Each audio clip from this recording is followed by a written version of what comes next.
इसके बाद मैं अपने रफ़ीक़ मोहतरम हाफिज़ मोहम्मद कामिल सल्लल्लाहु को दावत स्टेज देता हूँ इस शेर के साथ।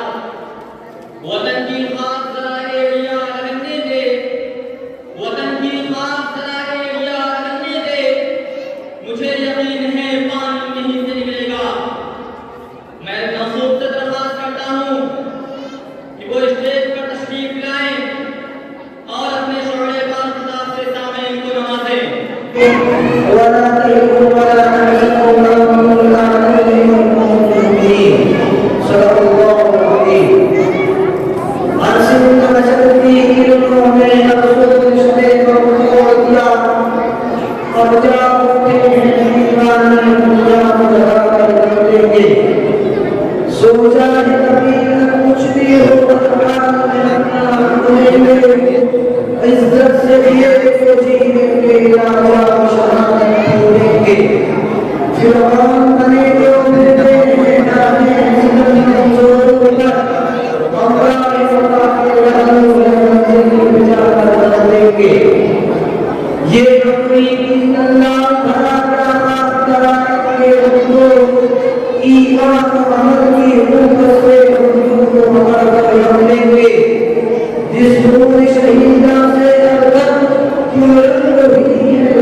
हिंदुस्तान के